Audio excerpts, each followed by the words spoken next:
following material may contain sex, coarse language, and violence.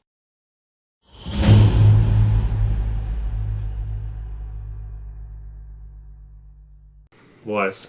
Yeah, that way a ruby tree might grow and you could get more gems. Tried that with gummy bears, didn't work.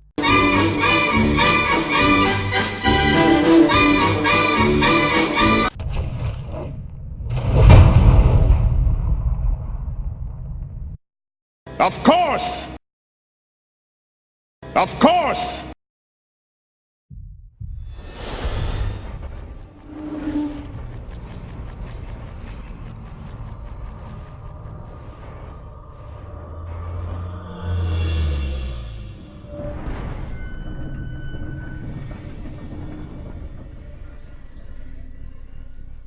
This is the play The Murder of Jor-Karroc, a screenplay by Hans Oliver, adapted from an original work by anonymous author. It features the characters of the Archduke, a powerful, wise, visionary genius, and nothing is wrong. Isello, a cleric of Tor and a hero. Charon, a warrior woman and a beauty. Radalf, a stout fighting man and pants aficionado. Rex Regis, a wicked man and sorcerer.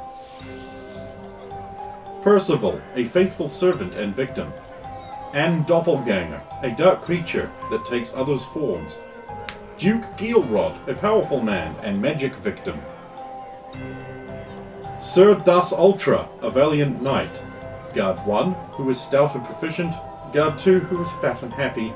And Bulgrief, a wizard, but he's not evil. This is a story of betrayal and evil set in Bermania many centuries ago, where good Duke Jor-Karroc serves the Archduke and governs the land, and nothing is wrong. The story follows a wicked man who steals the honor of the hero and claims to be a respected noble using magic to get away with his crimes. Act 1, Scene 1. Enter Rex Regis, a strong man of lank, handsome hair with a beringed hand and long trident. Chorus. From far away in sandy lands, this great man with bloody hands, he seeks to make his own self great and help all lands upon his plate. Rex, I guess I'm reading the part of Rex Regis then. Rex Regis. Ah, 'tis a fine morn, amidst the high peaks and tall arches. So strange and foreign seems this my home. Lo, the grand wall I pass through first. He winks at the audience and raises a hand to one side of his mouth conspiratorially, as an aside. And a facade between myself and them I shall entrust to thee. For never have I passed through the grand wall, nor laid eyes beyond. Now watch me befuddle the slow wits of the gilded buffoons anon. He straightens as some guards approach. Enter 2 guards. Halt, dear swarthy fellow!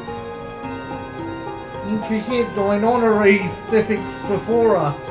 Rex Regis waves his hand in dismissal. Nay, thou dost not need to hear mine honorifics. Nay, we do not need to hear thy honorifics. True 'tis, that I may go on my merry way. Good man, I prithee go thy merry way. Now get thee hence. Now get thee hence. Go hence. They leave. Act 1, Scene 2. Scene. Now inside the city of Einvig, it is very wealthy, and there are many palaces. Enter Rex Regis with another. It is Percival, his good retainer. Oh, am I Percival? Well, I'm not going to have a whole conversation with myself. I do that every night. Oh, how didst thou enter the grand wall, my great master? Were it munificent bribery or skill of arms? Pray tell your humble servant, how didst thou win this day? Percival, servant mine, dost thou misremember? Mine powers hath great effect on empty soldiers' heads. Oh, marry nuncle forgive this hairless pate, as thoughts spill within and fill its plate. Ha ha ha ha ha! Oh, no folly do I hold against thou. Thine limits are well known. He leans close to Percival, and they move upstage. Now, Percival, as thou knowest well, I am followed closely by a puissant foe, whose pleasing countenance and very noble purpose vex me anon. I well I know, and well I curse him. Thou well know too that I am accounted a great hero, where the reins never touch. Well I know that reins never have laid hand on these good deeds. 'Tis true, listen you, that I had no hand in those great deeds. Not I was it who stopped the great heat from swallowing all Jor-Karroc to Clon, and boasting am I who takes credit for that which my foe didst in troth do in my stead. In thine stead? Indeed, for such was mine duty, but I were absent, for there were labour to be done. But instead I saw a crown, teeting, tottering, upon a sickened brow, and I didst perceive but that it could be mine, at the small cost of all the world. Aye, my lad, and that bauble shouldst be thine, but for thy noble, powerful foeman. Aye, and fie, swoons I bite my thumb, angerous am I, as he cast aspersions upon me. Oh, fie upon the name of Isello, wicked is he who clings to truth. Ah, but mine servant, thou canst lay for him a trap most deadly, for like all good men he conspires against me, with honourable companions. Well I know them, my lad, and curse upon the names. Enter, lit by a great light, upstage in virtuous pose, Charon. Sharon, a fighting woman of peerless beauty, who spurned thou. Exeunt Charon. Enter, lit by great light, upstage in magical pose, Balgrief. Balgrief, a man who the gods blessed with magical powers so young. Exeunt Balgrief. Enter, lit by great light, upstage in noble pose, Radolf. Redolf, a solid fighting man with noble lineage. Exeunt Radolf. Enter, lit by great light, upstage in a holy pose, Isello. Forgetting not thy foeman himself, Isello, a holy warrior with a handsome mouse friend. So handsome that mouse, so bigly, so wholesome, so grand in countenance. Exeunt Isello. Enough! Well I know these villains. Go thou now, and await. Thou shalt bring great traps to bear against them. He approaches the audience. Aside. Do not think too ill of me. I am driven by a greatness destined. For I am marked so with a coiled serpent, dragon it be, and greatness owed me. So mistake not the hero of this tale. Should goodness be the sword that cuts down the dark? Nay, for a devious mind such as that which I possess can perceive the plans of evil, and interpolateth them most capably. So I enter the houses of the great, and using my great powers, Wiggles ringed fingers, inveigle them to believe of me this great fate. Chorus. Now revealed his life of crime, of stolen honor time after time, and so we're told by his own breath of real heroes he wishes death. Act 2, Scene 1. Interior, a grand palace. Seated on a throne is a great duke, Gilrod. Standing before him is Rex Regis. Gilrod. Who was Gil? It's you again. That's me. I guess no one else has a copy. We don't have a copy, yeah. Because printing that shit is very expensive, and that you haven't passed it to anyone else, so that's you, bub. But lo, I've heard of you, fie villain, coward, false! Rex Regis waves his hand absently, and a calm, relaxed voice speaks to Gilrod. Aye, thou knowest me, thine son, long lost, and nay, those things that thou believest, tales told by a cello.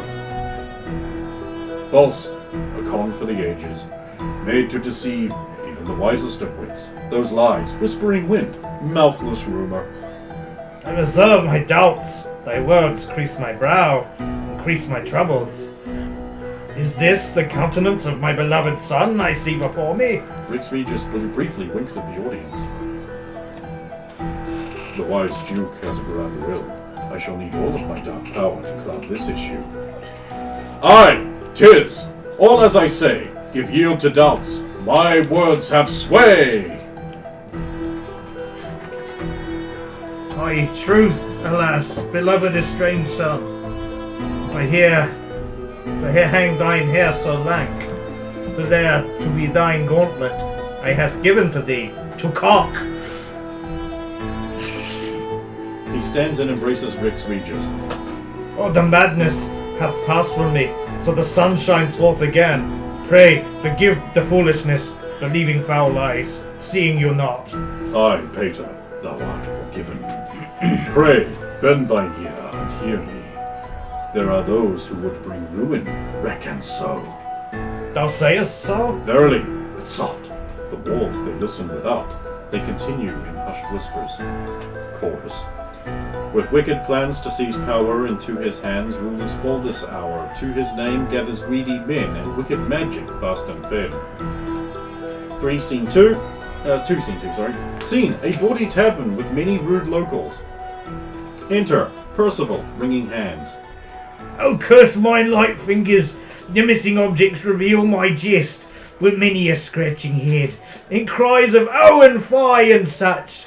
Look though they may, in truth, merely a trading of their beloved baubles, and name to blame humble Percival. Enter Isillo, Charon, Balgreaf, and Radolf, searching keenly. Balgreaf. Lo, Isillo, mine eyes perceive Percival is thine thief. Swoons, undone so soon, after so long lying in waiting. I think you should be a seller.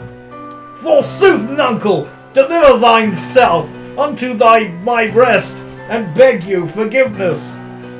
Do so, and I, Isillo, shalt intervene before thine final judge. Didst I, Balgreaf? Didst I do well, Paterfigure? Ever seeketh thine approval I, do saith I didst well, and thine heel I lick, as hounds twere petting, aside, and seeketh me ever to replaceth thee as hero and in deeds, in the eyes of lovely Charon, in hopes of losing myself in the valley of her love, and replacing all others to mine own glory. Ah, I love scribbles. That's not his Who wrote writing. this? Some assholes. Merry nuncle, mine hands, both doth row of their own accord. Then let us have these villains away. Charon draws her sword and cuts off Percival's hands. Why, so disarming a lovely facade, Actually? Yes. which hides the cutting bitterness. Obviously, they're acting. Oh, yeah, that's what This is a play. could have been brutal, dude. Balgreaf, hit me bind thine wounds, Lightfinger, that your wicked tongue may serve good, and forswear ill this day. Indeed, lout, recant thine master, his deceit lays sweetly on the minds of men. Isillo lays on hands, and with divine chorus heals the stumps. Chorus. Ooh! Oh, the judge sees fit for clemency, easing the grief of this man we see. In divine light the truth is known, and this man's wits return to home. Lord, mine eyes open. How could it be that I have laboured so mightily and unseen, so long against the will of heaven? Oh, sweet words doth bold their wealth, and ill feud hath settled on mine brow. I say it clear on this moment now, 'twas Rex Regis and sorcery which laid my path and betrayed myself. So much power has he, always stacked against me and thee. Let us away and save the land. Evil shall not escape my hand. Ixon, Isillo, Radolf, and Balgreaf. Charon, aside. Lovely am I of face, endowed with power and womanly features I, but crude am I of tongue. Never could I bring Isillo to see the things of the world and firmament that be, and so with him extant, 'tis mine heavy burden to justice bring this man. Charon kills Percival. So to enemies of Bermania. Charon exeunt. Act 3, Scene 1. Yeah, this does go on. Scene. A room at an inn, small, with bed and washstand. Isillo, Balgreaf, Radolf pace around. Doppelganger enters at stage left, bearing a mask of Charon's likeness before their face. Ah, mine eyes doth see thou, Charon. Aside. And aside, yeah. And are most pleased to do so, as the natural reflex possesses me. I am warmed by memories of such memories. Doppelganger. I, nuncle, prithee, I see thine interest, and warmly do I return it. Yes. Doppelganger turns to the audience and lowers the mask. Aside. In troth, dear watcher, 'tis not Charon, but I, a wicked spirit who hath stolen cunningly her likeness. Radolf. Nay, I do perceive through these lies. For the noble heart which beats in mine breast remembers thy manner well. Thou possess it not. Oh, woe, as do I. Do I still pleaseth thou, Exceller? Aside, though I lie muchly, 'tis a modest flaw, overshadowed by my virtue. Doppelganger. Revealed, but not before I may striketh and sink home mine poison claws, ridding the world of noble fools such as these. No thought I give for Radolf's fine pantaloons. I attack now! Doppelganger is interrupted as Excello attacks. They fight, and fight. Excello eventually wins and stands tall atop the creature. Doppelganger. Woe, and to the grave I return, driven hence by arms as mighty as my master, Rex Regis. Forgive me the sin of my unholy birth. Lo, with my last breath, I would strike against the wickedness, and with my divine mantle overcome this evil foeman. And lo, in truth, in my mercy, do I indeed forgive it in the sin of its unholy birth, unasked, unbidden, in peace, rest. Oh, gratitude, and so to did.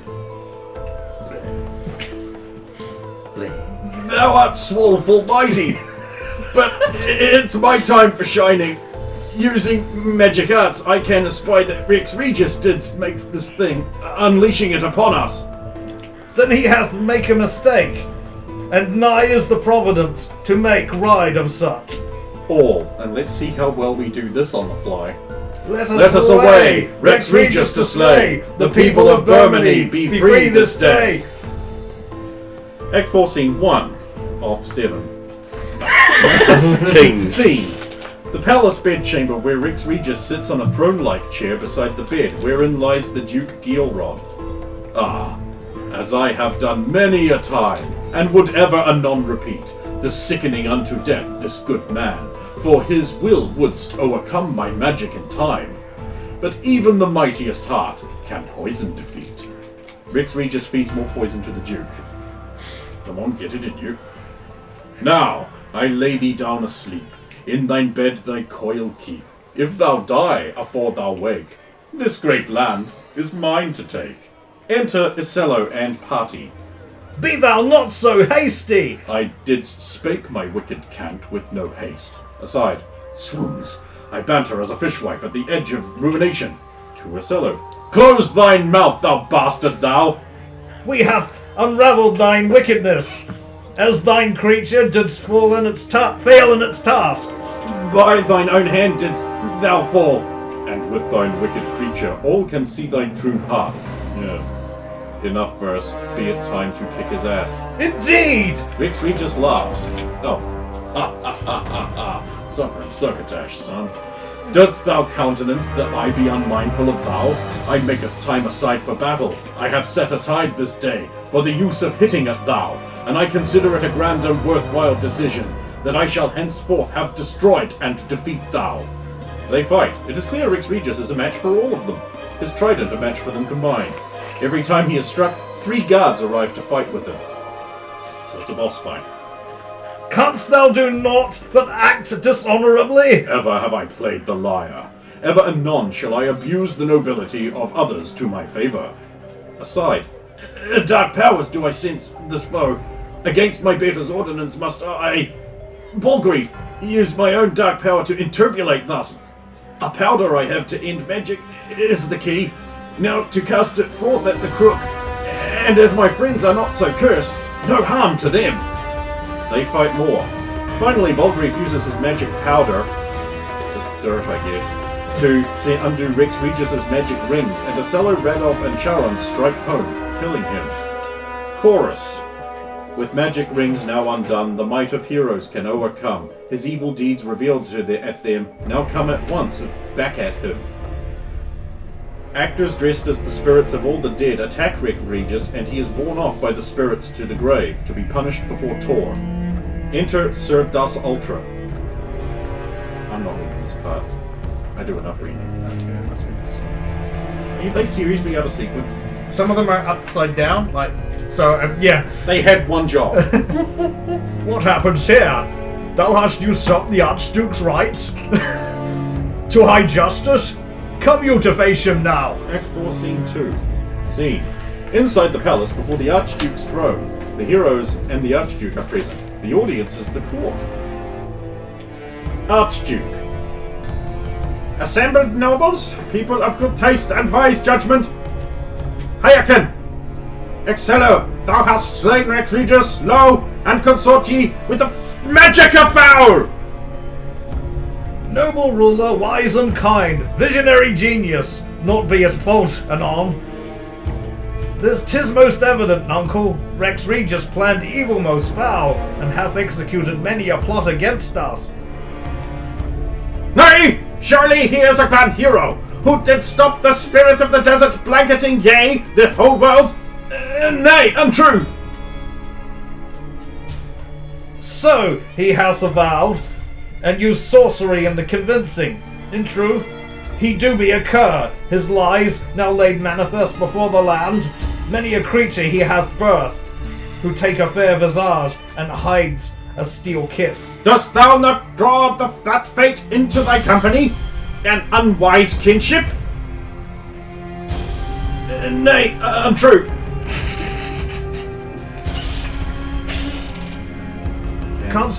We'll make sure it's the right one. Canst any man not bend the very gifts God giveth them against the darkness? Is not any wick the same on the flame? The same to the flame. Faith, this is obvious, even to the meanest of minds. Of the riddance of such wickedness, any hand should turn against the body, should it do such.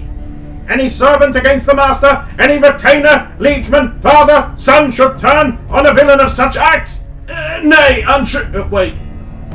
Everyone laughs. Chorus.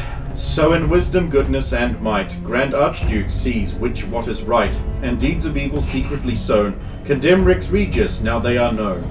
Our bold heroes stand up to he, and so his ego an enemy be. Decry the cruel and villainous man, and no evil shall come again. Finn. Don't you just want to kiss these lips?